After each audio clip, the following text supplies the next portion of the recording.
இந்த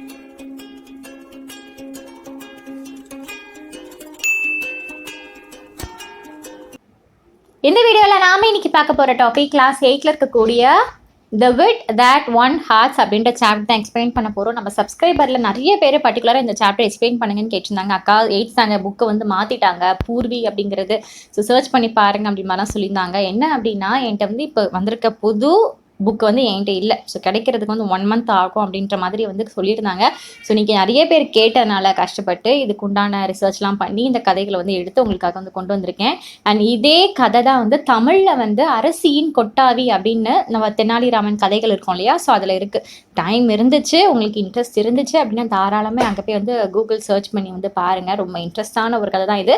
ஆனால் நம்ம தமிழுக்கும் இங்கிலீஷ்க்கும் என்ன அப்படின்னு பார்த்தா ஒரு சில இடங்களில் ஏற்றங்கள் இறக்கங்கள் நிறையாவே இருக்கும். இல்லை நான் 2-3 விஷயங்கள்லாம் ஆட் பண்ணியிருப்பாங்க. நம்ம தமிழில் வந்து ரொம்ப ஷார்ட் அண்ட் ஸ்வீட்டாக வந்து கொடுத்துருப்பாங்க. ஆனால் ரொம்ப நல்ல கதை தான் இது பார்க்கும்போது. ஸோ மோஸ்ட்லி தெனாலிராமன் கதைகள் எல்லாமே படிக்கிறதுக்கு எல்லாமே இன்ட்ரெஸ்டாகவே இருக்கும். டைம் இருந்து நீங்கள் கண்டிப்பாக வந்து பார்க்கலாம். சரி, அப்போ நம்ம ஸ்டோரிக்குள்ளே போயிடலாம். த விட் தட் ஒன் ஹார்ட்ஸ். விட் அப்படின்னா என்ன அப்படின்னு பார்த்தா புத்திசாலித்தனம் அப்படின்னு அர்த்தம். ஸோ ஒரு கதைக்களத்துக்குள்ளே போகலாமா? விஜயநகர எம்பையர், விஜயநகர பேரரசு. அது எப்படிப்பட்ட பேரரசு, எப்படிப்பட்ட ஒரு ராஜ்யம் பார்த்தா அது ரொம்ப மகிமை வாய்ந்தது, செல்வத்திற்கு புகழ் பெற்றதுன்னு சொல்லலாம். அதுக்கப்புறம் கலாச்சாரம் பொருந்திய பேரரசு அப்படின்னு சொல்லலாம். இப்படிப்பட்ட ஒரு பேரரசை, இப்பட்ட ஒரு எம்பையரை வந்து ரூல் பண்ணுறது யார், அந்த நாட்டோட ராஜா யாருன்னு பார்த்தா கிருஷ்ணதேவராயர் அப்படிங்கிறது. ஸோ ரொம்ப பவர்ஃபுல்லான ராஜா அப்படின்னு சொல்லலாம். ஸோ இவர் ஆட்சி பண்ண காலம் ரொம்ப பொற்காலம் அப்படின்னு மக்கள் எல்லாமே வந்து சொல்லுவாங்களாம். ஏன்னா நம்ம ஹிஸ்ட்ரியுமே வந்து அதுதான் சொல்லுது. அந்த ஆர்ட் ஆகட்டும், லிட்ரேச்சர், ஆர்கிடெக்சர், இந்த மாதிரி விஷயங்கள் எல்லாமே இவர் அந்த ஆட்சி பண்ண பீரியடில் சூப்பராக இருந்துச்சான். ஸோ கிருஷ்ணதேவராயர் அப்படிங்கிற ராஜா ஒரு வாரியர் மட்டும் இல்லாமல் இவர் ஒரு சிறந்த ஒரு கவிஞரும் கூட. He was a great poet அப்படின்னு சொல்லலாம். ஸோ இவர் எழுதின புக்கும் நிறைய புத்தகங்கள் வந்து எழுதியிருக்காங்க. ரொம்ப ஃபேமஸ் ஆனது 1905 வந்த அமுக்தா மல்யாடா அப்படின்ற ஒரு புத்தகம். அதுக்கப்புறமா சான்ஸ்கிரிட் மொழியில் வந்து ட்ராமா ஒன்று வந்து எழுதியிருக்காங்களாம், ஜாம்பவாதி பரிணயம் அப்படின்ற மாதிரி ட்ராமா. ஸோ இது ரெண்டுமே ரொம்ப ஃபேமஸாக இருக்குது இந்த காலத்துக்கட்டத்தில் கூட. ஸோ இதெல்லாமே பார்த்தாச்சா? இப்போ இவருடைய கோட் எப்படி இருக்குன்னு பார்க்கலாம், இவருடைய அரியணை எப்படி இருக்குது அப்படின்னு பார்க்கலாம். ஸோ இவரையோட அந்த கோட்டில் வந்து 8 போயட்ஸ் வந்து தலைமை தாங்கியிருப்பாங்க. 8 ரத்தினங்களை கொண்டதான் இவருடைய அரியணை அப்படின்னு சொல்லலாம். இந்த 8 பேரில் ரொம்ப ஃபேமஸான ஒரு போயட், ரொம்ப ஃபேமஸான ஒருத்தர் யார் அப்படின்னு பார்த்தா தெனாலிராமன். நம்ம நிறைய கதைகள் எல்லாம் படிச்சிருப்போம்ல, தெனாலிராமன் சிறுகதைகள் இதெல்லாம்.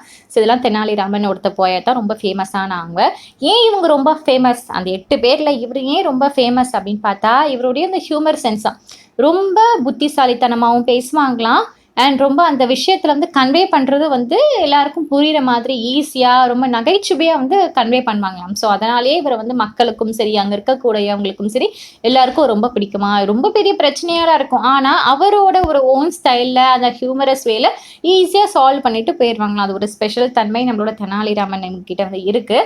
ஸோ ஒரு நாள் என்னாச்சு அப்படின்னா கிங்குக்கும் அவருடைய ஒன் ஆஃப் த ஒய்ஃபான, கிங் அப்படின்னு எடுத்துக்கிட்டாவே நிறைய மனைவிகள் இருப்பாங்க இல்லையா, ஸோ ஒரு மனைவியான திருமால் அம்பாள், ஸோ இவங்களுக்குமே வந்து சின்ன ஒரு சண்டை, ஒரு சலசலப்பு ஹஸ்பண்ட் அண்ட் ஒய்ஃப்குள்ள அப்படின்ற மாதிரி சொல்லலாம்.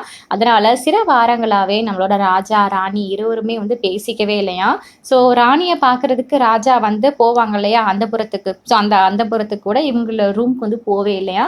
ஸோ அதனாலேயே அவங்களோட ராணி பார்க்குறதுக்கு ரொம்ப அப்செட்டாக இருக்காங்களா. ஆனால் எவ்வளோ டைம் வந்து ராஜா கிட்ட வந்து எப்படியாவது வந்து பேசணும் அப்படின்னு கொஞ்சம் முயற்சிலாம் பண்ணியிருக்காங்க. பட் இந்த முயற்சி எல்லாமே வந்து ஃபெயிலியாகவே முடிஞ்சிருக்கு. ஸோ வேறு வழியே இல்லை அப்படின்ட்டுன்னு. ஸோ நம்மளோட தெனாலிராமன் தான் ரொம்ப ஒரு சூப்பரான ஒரு அட்வைசருமே கூட. அதனால் ராணி என்ன பண்ணுறாங்கன்னா, சரி நம்ம தெனாலிராமன்கிட்ட போய் நடந்த ஒரு விஷயத்த சொல்லுவோம், ஏன் சண்டை, நம்ம கொஞ்சம் சண்டையில் போயிட்டுருக்கு இல்லையா, ஸோ ஏன் சண்டைன்னு எக்ஸ்பிளைன் பண்ணுவோம், அவங்க நமக்கு நல்ல ஒரு சொல்யூஷன் கொடுப்பாங்க அப்படின்ட்டு நம்ம தெனாலிராமன் கிட்ட ஒரு ஐடியா கேட்குறதுக்காக போகிறாங்க. ஸோ மீட் பண்ணுறாங்க. மீட் பண்ணி இந்த மாதிரி நடந்த விஷயங்கள் எல்லாமே கொஞ்சம் சொல்ல வந்து ஸ்டார்ட் பண்ணுறாங்க. அந்த சண்டையை டீட்டெயிலாக சொல்ல ஸ்டார்ட் பண்ணுறாங்க. என்ன அப்படின்னா ஒரு நாள் வந்து ராஜா வந்து ராணியை பார்க்குறதுக்காக அவங்க ரூமுக்கு வந்திருக்காங்க. ஸோ அவர் வந்த நேரம் அப்படின்னு பார்த்தா ரொம்பவே லேட் நைட் தான். ஸோ அவர் எழுதின ஒரு கவிதையை வந்து ராணிக்கிட்ட வந்து சொல்லி காமிக்கணும் அப்படின்றதுக்காக வந்து வந்திருக்காங்க. ஸோ அவர் வந்ததுமே சொன்னார், இந்த மாதிரி கவிதையை வந்து ஆல்ரெடி வந்து மினிஸ்டர்ஸ் கிட்ட எல்லாமே சொல்லி பார்த்துருக்காங்க. ஆனால் யாருமே இவர்கிட்ட ராஜா சொல்கிறத வந்து ரொம்ப கொஞ்சம் கவனித்து கேட்கணும் அப்படின்ற ஒரு இது இல்லாமல் அந்த எக்ஸ்கியூசஸ்லாம் கேட்டுட்டு மோஸ்ட்லி கொஞ்சம் அவாய்ட் பண்ணி வேறு வேலை இருக்கிற அதை நான் போயிட்டு வந்துடுறேன் அந்த மாதிரி சொல்கிற கொஞ்சம் 2-3 பேர் சொல்லியிருக்காங்களாம். சரி இவர் வந்து என்னாலதான் சரி நம்ம மனைவி இல்லையா எப்படினாலும் கேட்பா அப்படின்ட்டுன்னு ஓடோடி வந்திருக்காங்க ஒரு சீக்கிங் ஆடியன்ஸ்க்காக. ஓகே, ஒரு ஆடியன்ஸ் பார்க்குற மாதிரி நம்ம மனைவியை வந்து பார்க்க வந்திருக்காங்க. ஸோ வந்ததே ரொம்ப லேட் தான். இது எல்லாமே நம்ம தெனாலிராமன்ட்ட சொல்லிட்டு இருக்காங்க ராணி. வந்ததே ரொம்ப லேட் தான். ஸோ காலையிலேருந்து நான் கொஞ்சம் வேலை எல்லாமே பார்த்துட்டு இருந்தேன். ராணியாக இருந்து வேலை பார்க்கணும் கிடையாது. ஸோ வேலை பார்க்குறவங்கள கைட் பண்ணணும் இல்லையா? ஸோ அதுவுமே ஒன் ஆஃப் வேலை தானே இல்லையா? ஸோ பார்த்துட்டு இருந்தேன். ஸோ டயர்டாக இருந்தனால ரொம்ப லேட் நைட் ஆனதுனாலுமே என்ன பண்ணிட்டேன் அப்படின்னா நான் வந்து யான் பண்ணிட்டேன், கொட்டாவை விட்டுட்டேன். அது ஒரு தடவை கிடையாது, கொஞ்சம் ஒரு 2-3 தடவை ஒரு செவரல் டைம்ஸ் மாதிரி விட்டுட்டேன். ஆனால் அவர் அந்த கவிதையை சொல்ல ஸ்டார்ட் பண்ணும்போது நான் அப்படி பண்ணதுனால ராஜா என்ன சொல்லிட்டாருன்னா, நான் வந்து அவளை டிஸ்ரெஸ்பெக்ட்ஃபுல்லாக ஃபீல் பண்ண வைக்கிறேன் இருந்துட்டேன். ஸோ அவரோட எனக்காக ஒரு அட்டென்ஷன் கொடுத்து வந்திருக்காங்க, முக்கியத்துவம் கொடுத்து ஒரு கவிதையை கன்வே பண்ணுறதுக்காக வந்திருக்காங்க. நான் அப்படி வந்து பண்ணியிருக்க கூடாது. நான் பண்ணது வந்து தப்பு தான். பட் நான் வேணும்னு பண்ணலை, இது யதார்த்தமாக நடந்துச்சு. ஸோ அதனால் என்ன பண்ணிட்டாரு அப்படின்னா, என் மேலே நீ மரியாதை கொடுக்கல அப்படின்ட்டுன்னு அந்த நிமிஷமே என் கூட ஒரு வார்த்தை கூட பேசாமல் வேகமாக என் ரூம் விட்டு கிளம்பி போயிட்டாங்க. இந்த மாதிரி வந்து ராணி வந்து தெனாலிராமன்ட்ட நடந்த கதையெல்லாம் சொல்கிறாங்க. ஸோ நம்மளோட ராமனும் பொறுமையாக எல்லாத்தையுமே கேட்டுட்டு ஓகே சுச்சுவேஷன் வந்து அண்டர்ஸ்டாண்ட் பண்ணிக்கிறாங்க. தலையசிச்சுட்டு கண்டிப்பாக நான் இதுக்கு உண்டான ஒரு சொல்யூஷன் வந்து கண்டுபிடிச்சிட்டு கொண்டு வர ராணி, நம்ம வந்து ஒரு ரைட் வேல தான் அதை அப்ரோச் பண்ணணும். ஸோ கொஞ்சம் டைம் எனக்கு கொடுங்க அப்படின்ற மாதிரி வந்து போயிடுறாங்க. ஸோ அடுத்த நாள் என்ன ஆகுதுன்னா, கோர்ட்டில் எல்லாமே மறுபடியும் அசம்பிள் ஆகிறாங்க. அங்கே இருக்கக்கூடிய எல்லா மினிஸ்டர்ஸ், ஸ்காலர்ஸ், கோர்ட்டீஸ் எல்லாமே வந்து ரூமில் வந்து இது பண்ணுறாங்க. ஸோ அந்த கோர்ட் ரூமே பார்க்க ரொம்ப ஃபுல்லாகவே இருக்குது. ஸோ ஒரு இம்பார்ட்டண்டான விஷயத்தை வந்து டிஸ்கஸ் பண்ண வந்து ஸ்டார்ட் பண்ணாங்க. மோஸ்ட்லி அந்த இடத்துல எல்லாமே இம்பார்ட்டண்டான இஷ்யூஸ் ஏதாவது இருந்தால் அதை ரிசால்வ் பண்ண பார்ப்பாங்க இல்லையா? ஸோ எந்த மாதிரி விஷயத்தை டிஸ்கஸ் பண்ண ஸ்டார்ட் பண்ணுறாங்க அப்படின்னா, அங்கே இருக்கக்கூடிய இந்த பேடி கல்டிவேஷனை நம்ம எப்படி இன்னும் இம்ப்ரூவ் பண்ணுறது, நம்ம நாட்டில் இன்னும் செல்வ செழிப்பாக எப்படி வைக்கிறது அப்படிங்கிற மாதிரி பார்க்குறாங்க. ஸோ அங்கே இருக்கக்கூடிய மினிஸ்டர்ஸ் எல்லாமே ஒவ்வொருத்தராக 1 by 1 அவங்களோட பிளான்ஸ் எல்லாமே ப்ரெசென்ட் பண்ண வந்து ஸ்டார்ட் பண்ணுறாங்க. ஐடியாஸ் எல்லாமே வந்து கொடுக்க வந்து ஸ்டார்ட் பண்ணுறாங்க. சில பேர் என்ன சொல்கிறாங்க அப்படின்னா, அந்த இரிகேஷன் நீர்ப்பாசனம் இருக்கு இல்லையா? ஸோ அதை இன்னும் கொஞ்சம் நம்ம வந்து மேம்படுத்தினா நல்லா சூப்பர் கல்டிவேஷன் வந்து நல்லா இருக்கும் அப்படின்ற மாதிரி சொல்கிறாங்க. இன்னும் சில பேர் என்ன சொல்கிறாங்கன்னா, உரம் வந்து இன்னும் நல்லா தேர்ந்தெடுத்து சூப்பர் உரமாக போட்டால் நமக்கு நல்லா இன்னும் விளைச்சல் வந்து அதிகமாக கிடைக்கும் அப்படின்னு சொல்கிறாங்க. ஸோ ஒவ்வொருத்தரும் அவங்களோட ஐடியாவை சொல்கிறாங்க. ஆனால் நம்மளோட தெனாலிராமன் வந்து ஒரு கோட்டோட அந்த எட்ஜில் ஒரு ஓரமாக நின்றுட்டு அங்கே பேசுகிறவங்க எல்லாரையும் அப்சர்வ் பண்ணிட்டு ஒரு நம்மகிட்ட சிரிப்பில் சிரித்து பார்த்துட்டு அமைதியாகவே இருக்காங்க. ஸோ ராஜா வந்து பார்க்குறாங்க, என்னடா எல்லாமே அவங்களோட ஐடியாஸ் சொல்கிறாங்க, எப்பவுமே ஃபர்ஸ்ட் ஐடியாவை சொல்கிறதே தெனாலிராமன் தான், அவன் மட்டும் ஏன் இப்படி சொல்லாமல் அமைதியாக இருக்கான் அப்படின்ட்டுன்னு ராஜா வந்து தெனாலிராமன் எங்கே வா அப்படின்ற மாதிரி கூப்பிட்றாங்க. ஸோ எங்கள் வான்னு கூப்பிட்டுமே தெனாலிராமன் வந்து வராங்க. ஸோ இப்போ எல்லாருமே அமைதியாக இருந்துட்டு ஸோ ராஜாவும் தெனாலிராமனும் பேச போகிறாங்களே, ஸோ கவனிக்கிறாங்க அவங்க என்ன இது பண்ணுறாங்க அப்படின்ட்டுன்னு. எல்லாரோட ஐஸும் இவங்க 2 பேர் மேலே தான் பாயுது. அப்போ ராமன் வரும்போது, தெனாலிராமன் வரும்போது தட்டில் வந்து ஒரு plate full of paddy seeds, okay அந்த சீட்ஸ் எல்லாமே வந்து எடுத்துகிட்டு வராங்களாம். ஸோ எடுத்துகிட்டு வந்துட்டு சொல்ல ஆரம்பிக்கிறாங்க, இது மாதிரி ராஜா நான் வந்து உங்களுக்கு revolutionary type of paddy seeds கொண்டு வந்திருக்கேன், புரட்சிகர நெல் வகை ஒன்று வந்து கொண்டு வந்திருக்கேன். இதை நாம் மட்டும் பயிர் செஞ்சோம் அப்படின்னா இப்போ கிடைக்கிறத விட 3 மடங்கு அதிக விளைச்சல் நமக்கு கிடைக்கும். ஸோ ரிசல்ட் நல்லபடியாக வரும் அந்த மாதிரி வந்து சொல்கிறாங்க. அப்போ இவர் சொன்னதுமே என்னடா இது அறிவியல் சீட்ஸ் எல்லாம் கொண்டு வந்திருக்கானா அப்படின்ட்டுன்னு அந்த கோர்ட்டு சபையில் ஃபுல்லாகவே ஒரு முணுமுணுத்து பேச்சு எல்லாமே டிஸ்கஸ் பண்ண வந்து ஸ்டார்ட் பண்ணுறாங்க.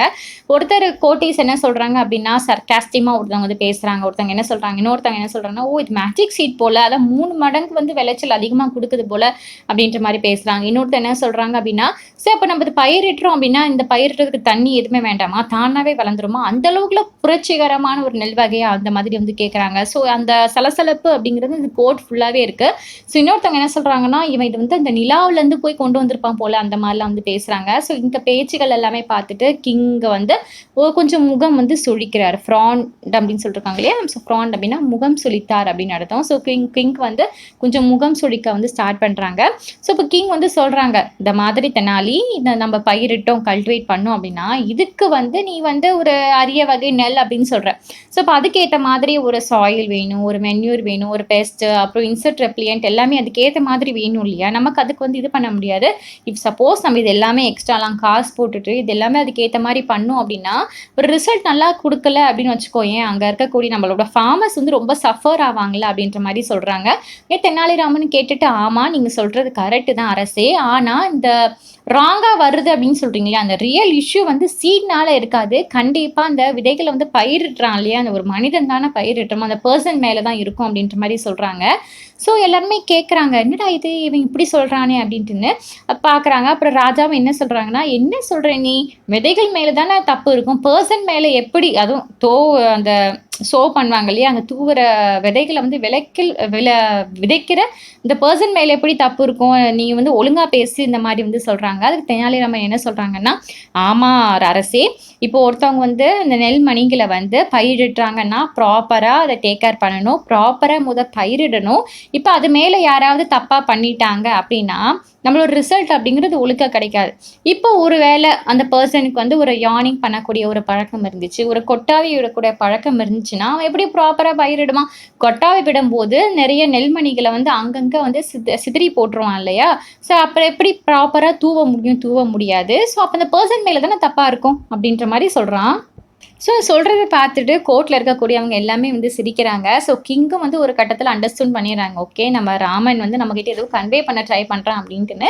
ஸோ ராஜாவுக்குமே வந்து புரிஞ்சுது. அப்ப நம்ம தெனாலிராமன் என்ன சொல்றாங்க அப்படின்னு பார்த்தா, யுவர் மெஜஸ்டி அரசே, இந்த மாதிரி இந்த உலகத்துல வந்து யாரும் யான் பண்ணாதவங்க யாரும் இருக்க முடியாது. கொட்டாவி விடாதவங்க அப்படின்ட்டு இந்த உலகத்துல யாருமே இருக்க முடியாது. ஸோ இது வந்து நம்ம எப்படி மூச்சு விடுறோமோ, அதே மாதிரி இதுவும் ஒரு நார்மலான விஷயம் தான். இல்லையா? ஸோ நம்ம அந்த பெர்சன் மேல தப்பும் சொல்ல முடியாதுல்ல. அந்த மாரிலாம் வந்து சொல்றாங்க. ஸோ இப்போ சடனாவே இந்த வார்த்தைகள் சொன்னதுமே கிங்கோட எக்ஸ்பிரஷன் எல்லாமே ஷிஃப்ட் ஆயிருது. அவரோட மைண்ட் எங்க போயிருதுன்னா, அன்னைக்கு ராணி கிட்ட வந்து சண்டை போட்டாங்க இல்லையா? இந்த கவிதை சொல்லி அவங்க கேட்கல அப்படின்ட்டுன்னு, அந்த வெறும் கொட்டாவி விட்டாங்க. அதுக்காக வந்து சண்டை போட்டாங்க. ரொம்ப ஹார்ஷா திட்டிட்டாங்கல்ல. ஸோ அதெல்லாம் நினைச்சு ரொம்ப ஃபீல் பண்றாங்க. உடனே வந்து கிங் வந்து ரியலைஸ் பண்ணிடுறாங்க. ஆமா நம்ம பண்ணது எவ்வளோ பெரிய தப்பு இல்ல. யார்னிங் அப்படிங்கிறது ஒரு சைன் ஆஃப் டிஸ்ரெஸ்பெக்ட் அப்படின்றது வந்து கிடையாது. ஸோ அப்படிங்கிறத ஒரு மனசார வருந்துறாரு. மனசார ஏத்துக்கிறார். நம்ம பண்ணது தப்பு தான் அப்படின்னு வந்து கொஞ்சம் வருத்தமும் படுறாங்களாம். ஸோ இது மார்னிங் நடக்குதுன்னா, அன்னைக்கு ஈவினிங்கே ராஜா வந்து ராணிய பார்க்க போயிறாங்க. போயிட்டு அங்க நடந்த இன்சிடென்ட்லாம் வந்து சாரி கேட்குறாங்க. சாரி நான் தான் தெரியாம வந்து இது பண்ணிட்டேன். இனிமே உன்ன மனசு கஷ்டமா இருப்பாரு. பேச மாட்டேன் அப்படின்லாம் வந்து சொல்றாங்க. ஸோ இவ்வளோ தூரம் ராஜா இறங்கும்போது நம்ம ராணி சும்மா இருப்பாங்களா? நம்ம ராணி வந்து இல்ல, இல்ல நான் தான் தப்பு. நான் வந்து நீங்க எப்போ வந்தாலும் நான் ப்ரெசென்ட்டா இருந்திருக்கணும் அந்த மாரிலாம் சொல்லிட்டு, நான் இப்போ வந்து உங்களோட கவிதைகள கேட்க நான் ஆர்வமா இருக்கேன். நீங்க அன்னைக்கு என்ன கவிதை சொல்ல நினைச்சீங்களோ, தாராளமா அந்த கவிதைய சொல்லலாம். அப்ப நான் ரொம்ப ஆர்வமா இருக்கேன் அப்படின்ட்டுன்னு ரொம்ப ப்ளசன்ட் ஃபேஸோட வந்து சொல்லிட்டு இருக்காங்களாம். ஸோ இப்படி அவங்களோட அந்த சண்டை இது எல்லாமே சமாதானம் ஆகுது. இதுக்கு ஒரு முக்கிய காரணம் நம்மளோட தெனாலிராமன் அப்படின்ற மாரி வந்து எடுத்துக்கலாம். ஸோ அடுத்த நாள் வந்து தெனாலிராமனை கூப்பிட்டுட்டு நம்மளோட அரசர், அரசியார் இவங்க 2 பேரும் சேர்ந்து ஒரு நல்ல விலை உயர்ந்த ஒரு வேல்யூபிள் கிஃப்ட்ஸ் எல்லாமே குடுக்குறாங்க. ஏன்னா மறுபடியும் அந்த சண்டைகள் எல்லாம் தீர்த்து வச்சாங்க இல்லையா?